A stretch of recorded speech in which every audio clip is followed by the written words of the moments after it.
My name is Suleiman Adan, Suleiman, last name Adan, Adan. I'm the Deputy Executive Director here at CARE Minnesota. Thank you all for coming here on such short notice. We called this press conference because over the last few days we have seen a sharp rise in threats, harassments, and openly hostile rhetoric directed specifically at the Somali American Minnesotan community here in the great state of Minnesota. Words like garbage being used by the President of the United States to describe immigrants, specifically Somali immigrants, are not political drama. This language has consequences, travels into our classrooms, our mosques, our workplaces, and our neighborhoods. It creates fear, it emboldens extremists, and it puts real people in danger. Minnesota's Somali community is a vital part of the state. We are your teachers. We are your nurses, we're your educators, we are your students, we're your truck drivers. We help this city, this great city and this great state run. With that, I want to begin by introducing our first speaker. We have a number of speakers with us today. Our Director of Civil Rights, Alex Shaw, will be joining us momentarily as well. I'll be introducing our first speaker, Mr. Jaylan Hussein, Executive Director of CARE Minnesota. Jaylanihussein, Executive Director of CARE Minnesota, Jaylan Hussein. We are here yet again after President Trump has now almost every single day targeted the Somali American community. In the past 24 hours, we have learned that there will be additional ICE agents targeting this particular community. We have since this past 12 hours heard from many of our community who are not only deeply concerned, but we have now seen individuals in our community recording interactions with ICE. We've already heard of, as expected and as announced before, U.S. citizens being asked about their citizenship. The Somali American community came to Minnesota around the early 1990s, like myself in 1993. We've been in this country for now 30 plus years. And we came here because of the great generosity of this great country and by President George Bush Sr., who opened the door for immigration from Somalia. This past 12 hours, we've seen the ICE increase. We are here today, this morning, reassuring our community about their rights.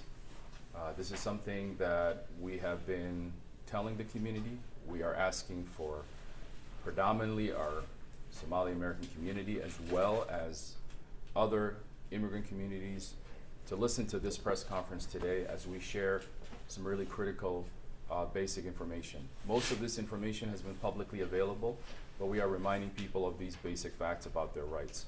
I'm really honored to have one of the premier organizations that have been supporting the immigrant community here. There are many other organizations, obviously, but these are two phenomenal organizations, the Advocates for Human Rights and the Immigrant Law Center of Minnesota. They will briefly talk more about some of those aspects and more. We are reminding our community that they have rights. We anticipate, or we have believe that Somali Americans in Minnesota particularly, over 90% are pathways to citizenship, and most of them are citizens of the United States. We also believe that, based on the 2020 census, over 51% of the Somali community were born here, which means the ICE raids will have significantly be actually used as a weapon to terrorize the community, but not actually even do what they claim to be doing, which is this. What I want to also remind to the larger community today, predominantly our allies and folks and neighbors, this is a moment for you to know how you can stand up and support your Somali American neighbor. One of those things is to understand that we are a nation of laws, and those laws must not be abused in any way. And among those laws is that if an ICE agent shows up to your private property, and particularly your home, you do not have to open the door. That is the first step you can do. And that is something we're reminding people to remain silent. We're also asking anyone who has an immigration status to ensure that they are in communication with their attorney, to take feedback and advice from both good information from immigrant rights organizations, but also to check in with their attorney, to also have a plan as it relates to this. For the other folks who are not dealing with immigration issue, this is a moment for you to stay guard, to support the community. If you see ICE agents, you have a neighbor, you can remind your neighbor about that and ensure them that they are aware of what's going on. We have seen that happen in many different situations. You know, we understand that humans are not illegal. You know, this nation came and was built on the land of stolen land from Native Americans, who have been generous to welcome the first pilgrims to this country. We celebrated a holiday that has historically been skewed, not factual, but at least a holiday that acknowledges the existence of people coming here to the United States and that there were indigenous people here. With that said, I want people to know that the Somali American community is an extremely resilient community. We went through a lot of challenges. We have been targeted many times. But I want to echo a couple of things. This attack against the Somali community is an attack against black people. President Trump has had a history of targeting black people throughout his history. This is no different. He's also attacking the Muslim community, and that's something he's also continued to do. The Somali American community being targeted in this manner is dangerous. We have already received from different people threats online. We also know that there are some form of agent provocateurs that are planning to come here. So this is a moment for Minnesotans to step up, not to be silent, to speak up, to share your frustration, to share your support for the Somali American community, to talk about the best things about our state and their relationship to the Somali American community, but also our other immigrant communities that are parcel of our state. We are not backing down. We're not afraid. And most importantly, for most Somalis, we're citizens.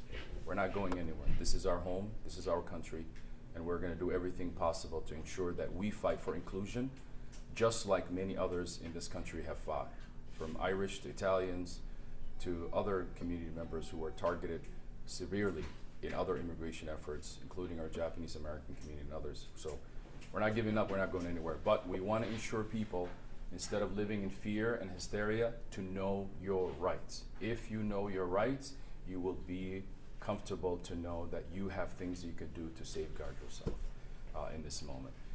For the leaders, specifically for state political leaders, this is not a moment to score political points.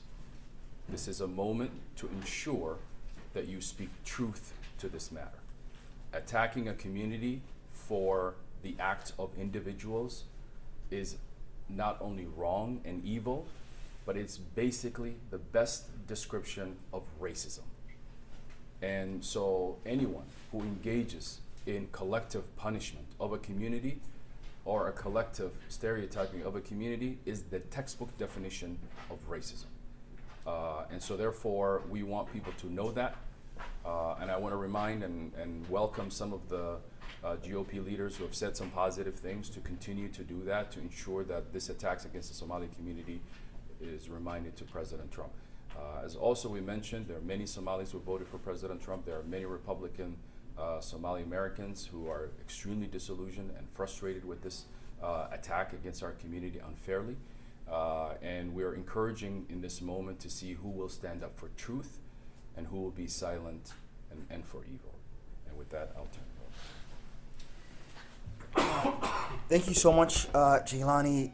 Next, we're joined by one of the state's most respected human rights leaders.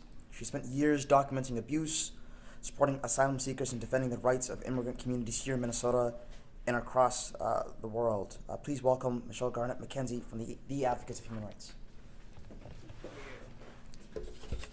Thank you. Michelle, M-I-C-H-E-L-E, Garnett, G-A-R-N-E-T-T, McKenzie, M-C, capital K-E-N-Z-I-E. I am the Executive Director at the Advocates for Human Rights. Just want to reiterate how the rule of law is a fundamental tenet of human rights and of democracy, and it means individuals should be accountable for actions they commit, but no one should be punished for an act they did not commit. Group reprisals, as Jaylani said, violate basic human rights principles of due process and equal protection. They violate the things we hold most dear in this country.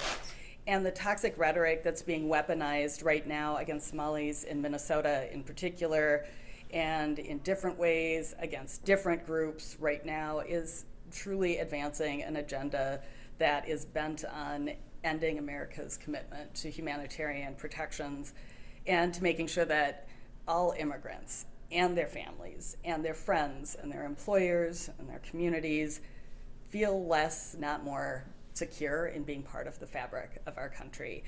That is the goal here, this opportunistic attack, and it is truly shameful. People do have rights, and those rights are guaranteed to persons under our Constitution, not to citizens under our Constitution. It's incredibly important and powerful. This is, again, the engine of our democracy, that each of us is individually protected from government abuse of power. I'm holding this red card, which is something that some of you may have seen out in our communities. They are an articulation for all of us, because we may not all know the constitutional rights that we hold in the moment that we need them, that you do not have to open the door. You can choose to not open the door unless there is a warrant for the government to enter your property. Without a warrant to enter your property, not just a warrant for you to be deported or arrested, but a warrant to enter your property, the government does not have a right to come into that property, and you can keep that door closed. You don't have to answer questions. We all have heard over and over on TV, you have the right to remain silent. Anything that you do say can and will be used against you in a court of law. Those are important rights that we hold, and you do not have to be bullied into or coerced into answering questions that the government asks. And you don't have to sign papers without knowing what they mean and agreeing to sign them. You have the right to an attorney when you are confronted with the government's power. These are fundamental rights that we all hold. And if we don't exercise those rights, they atrophy. So we have to hold those dear.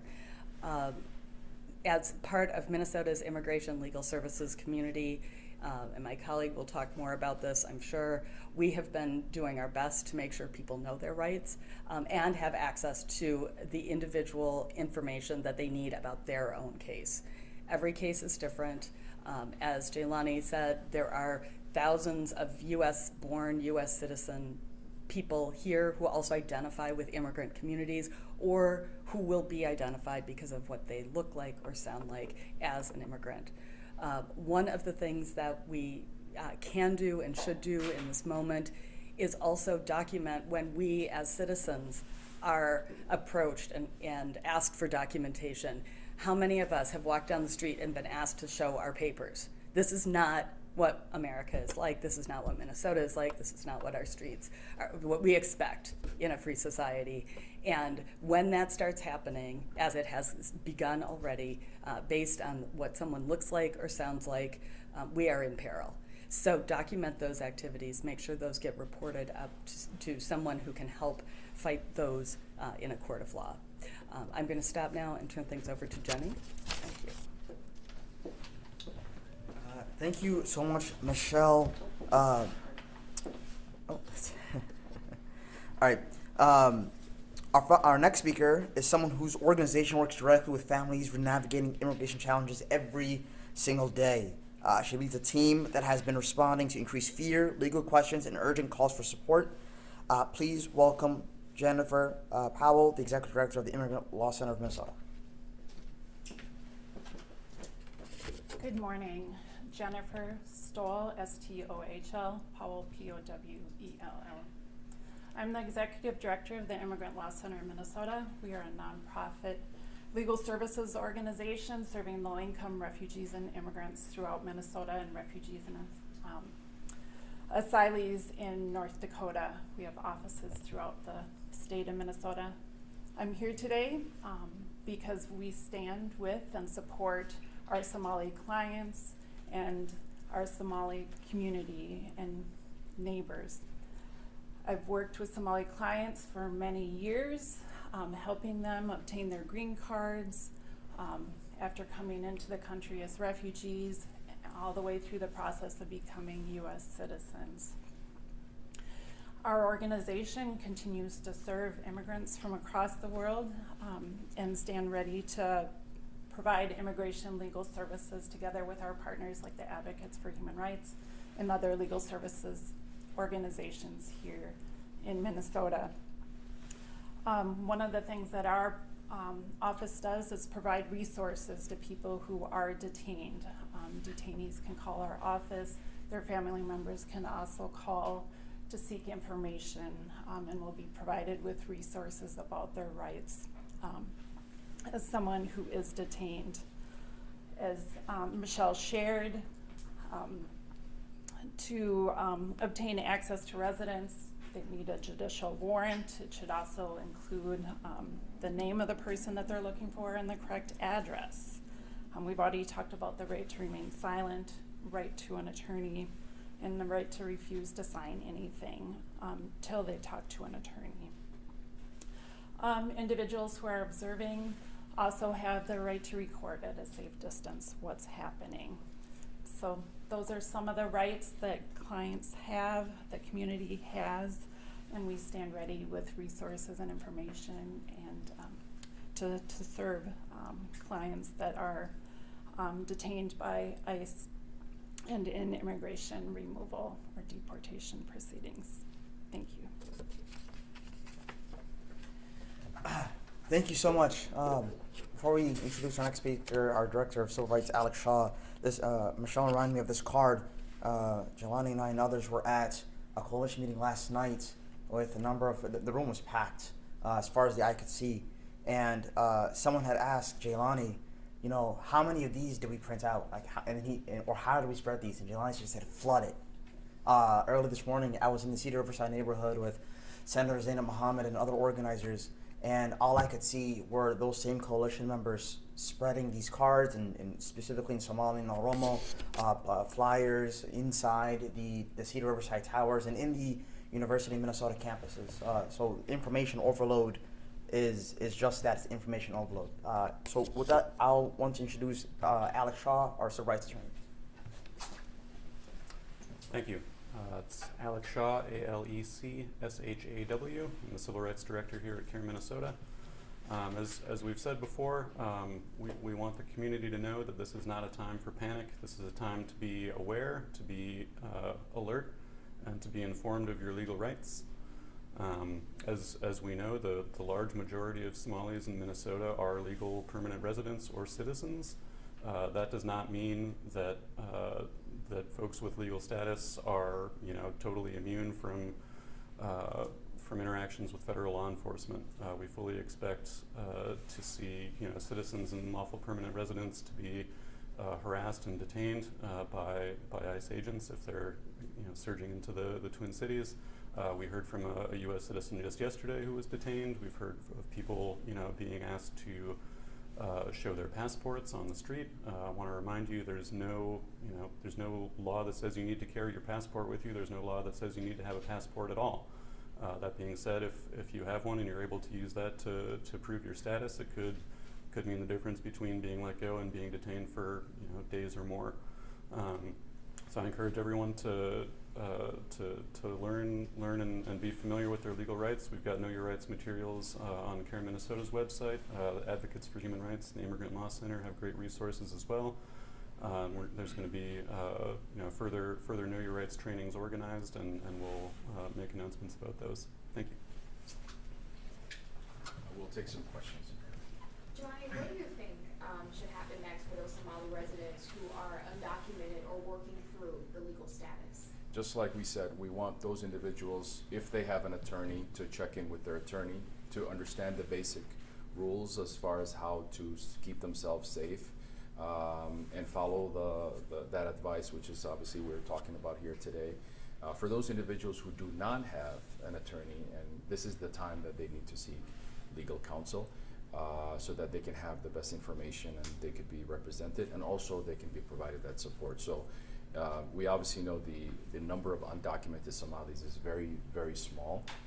But even we also, and I mentioned this a little bit, but these ICE raids means that this will also expand the vulnerability and the targeting of the larger undocumented population here in the Twin Cities, who are essential to everything that's happening to our state and our businesses. And so, so there is a possibility that we've heard of other folks from West Africa and other folks who are going through immigration process as well, which means that there's a possibility that this ICE raid is targeting black people. And again, going back to the earlier point, this is a racist process that we're seeing happen, being manifested by the highest office of this land. But we live in a society that has checks and balances, and we're going to ensure that checks and balances are in place, and and people can do that. So being safe, this, as Alec just mentioned, this is not the time to be fearful of just the news and everything. This is the time to know your rights, how to protect yourself, how to ensure that you have a plan. That's another thing about we talk about having a plan. The plan means knowing that even if you're arrested, how to reach people, how to have people know what's happening. We know ICE agents are driving unmarked cars. That you can't really tell who they are. So just being safe and being aware of what's your area and just being available to yourself to know that you can follow those guidelines as well. Could you give more information on what has happened so far? Have there been any arrests so far? You mentioned detention. A couple people have been detained. Can you just give more details? Yeah, so I think you guys can add to it. I think basically right now we know that escalation has increased. We know individuals have been picked up over last week and up to this week. It's hard to know an actual number because the federal government actually does not share the data for days on end. We don't know where those people might be. The shorter detentions, I think even Fox News caught someone who I think was over the weekend who was being talked to by or detained at a period of time. Is there anything?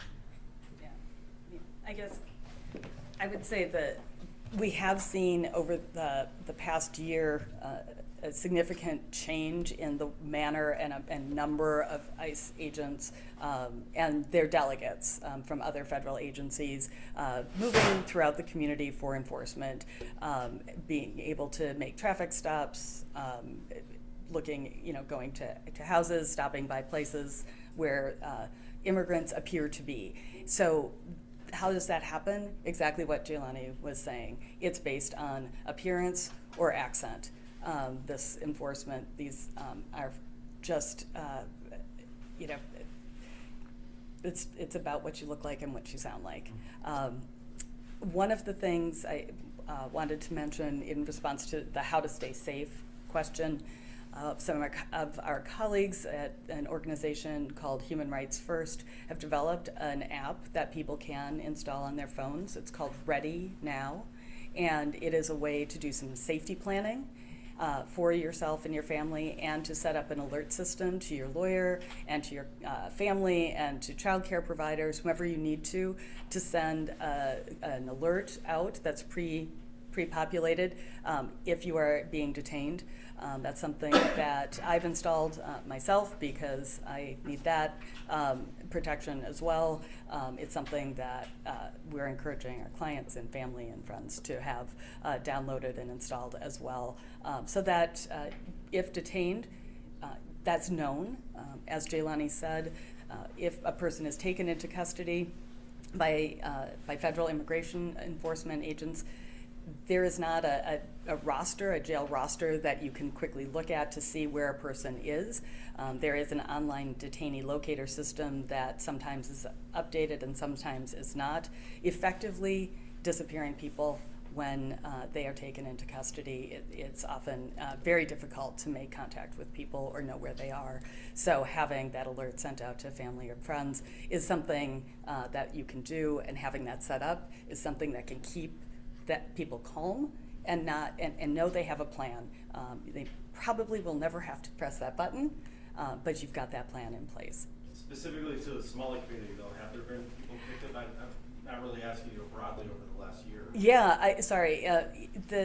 at this point, I think anecdotal reports are here, but We have, some have reached out to our Right. office, family members of individuals who have been picked up and are in ICE detention facilities in the state. That means arrested by ICE then? Yes. Right. Yeah. And putting it in context, this is one amongst many. You know, that we are pivoting from one group to another in this, and at the moment, the spotlight is on the Somali American Did you get community. any sense if those people who have reached out have, if they have any criminal charges, or No. if for some it could just be because they're undocumented? So far, what we know of the individuals, and obviously there's a lot we don't know, none of those individuals that we know had any criminal history. They were just going through the legal process.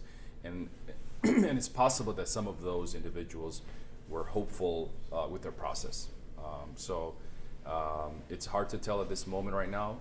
And then going back to the earlier point, going to a home, a Somali home, and maybe finding one person who may be going through a legal process means that you're separating that person from the rest of their family, whether they're citizens or born here. You know, they're all citizens pretty much. So that's true to what's happening here. And because I was over at Carmel Mall this morning, and a lot of the stores are just closed down. It seems like people are maybe just scared to go out into the community. What Well, have you been hearing? That's true.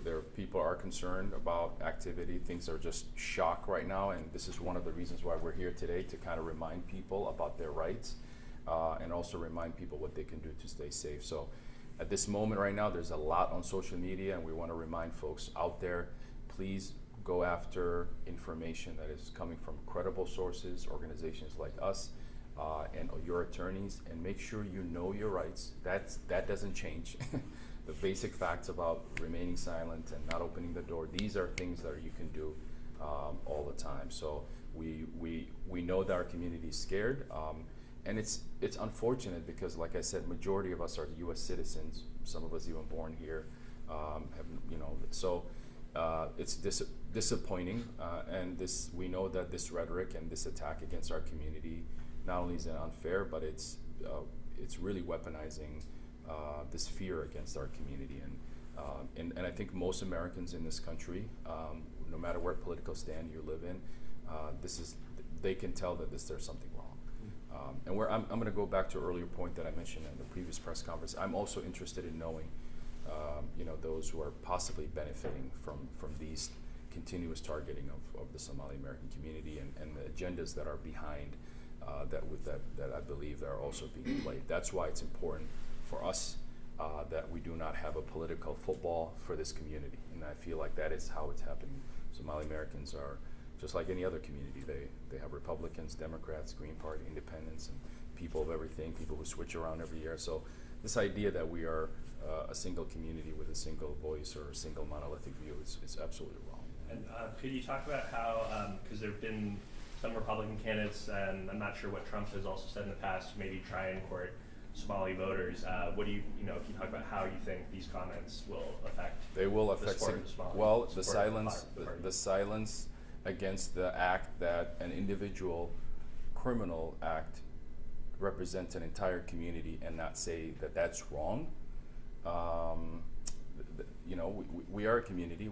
I think majority of Somalis are actually somewhat independent, or at least that's what I think. But that means politics in America, elections matter, and they come down to fractions of votes. So I think that's important. I think the question we need to ask ourselves is this: most of you have been reporting about these fraud cases. Why hasn't been the first story that came out this story? We were expecting that. We've seen it in the past. Our community has been targeted for everything. Whenever somebody does something, the entire community is blamed. But this is not new. This attack is not new. But for 3 years, the local GOP leaders did not do that, rightfully so.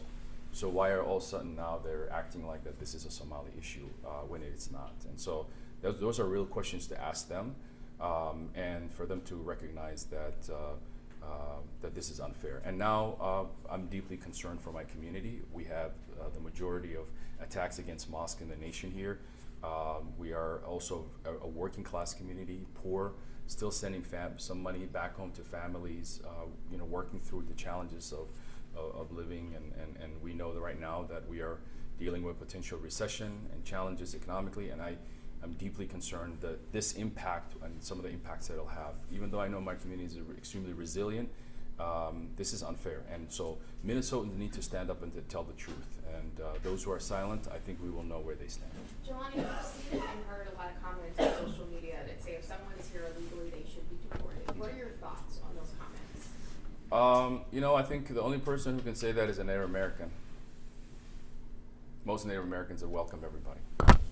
So, you know, this idea that people are illegal is just, you know, I think we are at a moment where if you ask most Americans, you know, they understand what immigration is. Everyone has an immigrant story, except the forced enslavement of African Americans who didn't have a choice, and the Native American here who this is their land and this is the places that their ancestral existed. So this is the oldest debate about immigration in this country. Both Democrats and Republicans have failed this issue. You can go to a rural city in any part of America, but here in Minnesota, and you will find that the nurses are undocumented, your factory workers are undocumented, your grocery workers are undocumented. Those who are building those homes and putting the pipe on the floor are undocumented, but they pay taxes, and their children are growing up in America where they have a future. And so this goes against everything who we are. You know, President Trump is married to an immigrant, you know, and his family also immigrated here one way or the other. So I think this is an attack to try to divide us, to win political points. And here's the thing, these rhetoric, we know how wrong they are, and they eventually will fail because they cannot sustain. And in this moment, we're going to choose love, not hate. And that's one thing we want to encourage people to do.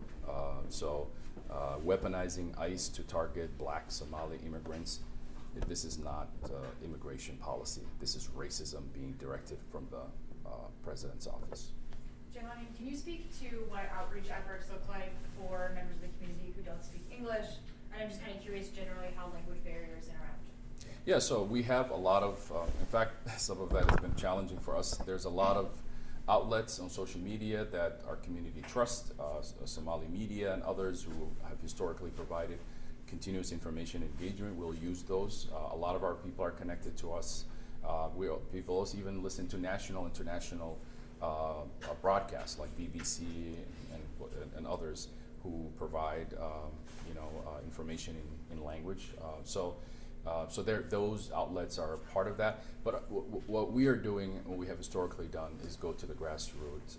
Those are our community organizations, our mosques, and community centers that are significantly also rooted, embedded in our community. So our engagement will continue.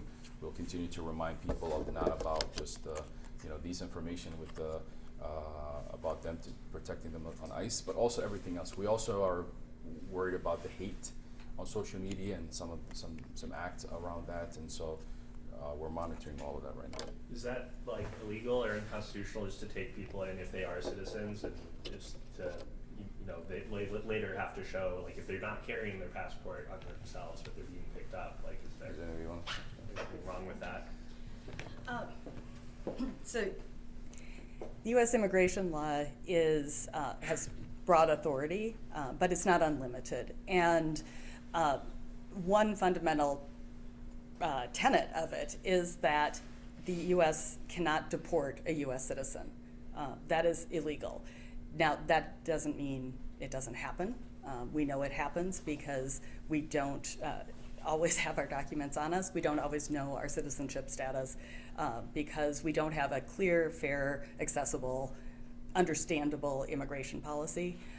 We have an immigration policy that really is premised on exclusion and expulsion, not on making sure that we have fair ways and accessible ways, predictable ways for people to come here, and ways that you can correct mistakes if a clerical error happens, all of those things.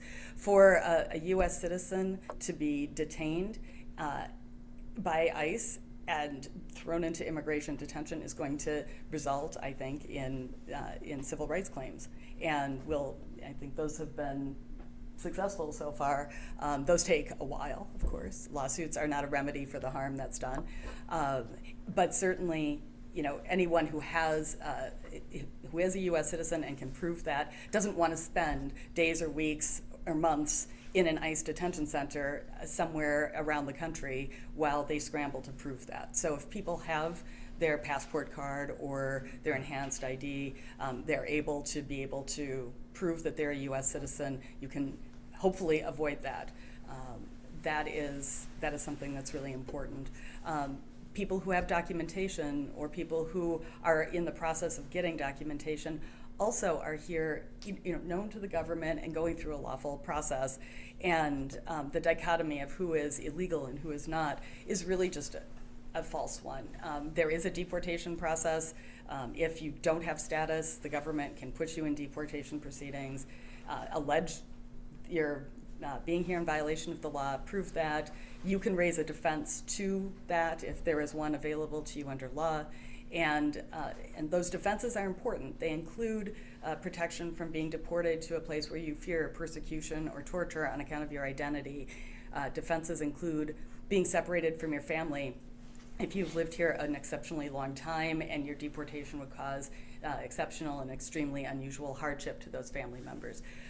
Those are important defenses, and you have to have a process that's accessible for those. We are seeing diminishment of that because of increased detention. When you are detained and moved from place to place, you don't have access to your attorney, you don't have access to your evidence, you are in a place that you don't want to be in a detention center, and it is hard to plan and mount a defense at that point. So it's very important for people right now to plan, to take a look at their own immigration status and their own immigration case. If they're in proceedings, know what their steps are. If they could be put into deportation proceedings, know what defenses they may have and get the evidence ready for that. If they don't have that, they are not going to be successful in defending against deportation, and they can and will be ordered deported. So that readiness is going to be really important to making sure people access what the law allows them to do and remain in status if they are. Giuliani, how many undocumented Somalis roughly live in Minnesota? It's a number we don't know. It's hard to put, but it's a very insignificant number compared to what we see in the larger other communities. Is it like thousands or tens of thousands No, or less? no, not even there. I'm just. And I know. I know I can't hold you to a specific number, but I I'm just think trying to less get the than big 1,000 picture here. for sure. Okay. Yeah, I don't even think a few hundred is probably a good fair estimate. Mhm. You've talked a lot about the importance of not panicking, knowing your rights. Can you talk about why that's a message you're trying to hit? Because I think that the strategy by this administration is to create panic. We've seen that, the way that they operate, the way that they present information, and obviously right now we're having a president who is refusing to stop demonizing an entire community, some who voted for him. And it just seems to be this is the case. And naturally people who are immigrants and even when you feel targeted, there's a sense of reaction, natural reaction people have. And one of the things is because they don't know the law, they don't understand everything, and so when you know your rights and what they can and they cannot do and how to keep yourself safe, this should calm the nerves. And also, there is a lot of sensation on social media. People are sharing old videos and new videos, and people are kind of like trying to grab this information. Some people who just want followers are trying to create false stories. People are sending wrong things to tip lines. We're hearing a lot of really just noise as part of these announcements, and so that's another part of the fear that exists. So less social media, more credible information, and most importantly, just know you have a plan, you know your rights, and I think this is critical, and make sure you check in with your immigration attorney, especially if you need that. And for the broader community, those who are like, I'm saddened, I'm disappointed, I want to help the Somali community, what can I do? Well, this is a moment for you to also know what these rights are, so you can be a voice, you can understand how to support your neighbor, how to stand up for your neighbor. And check in with your neighbor. Make sure you let them know that you're an ally. You can support them, and if you need help, that they can call you. A lot of times, these families and neighbors can become part of that plan that you have, that they're part of your plan to ensure that they support you.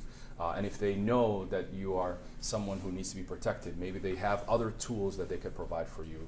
You know, the sanctuary states, churches, and other places that people have historically used for things like this. So this is a moment where community needs to come together, and I know we will be better off after this moment.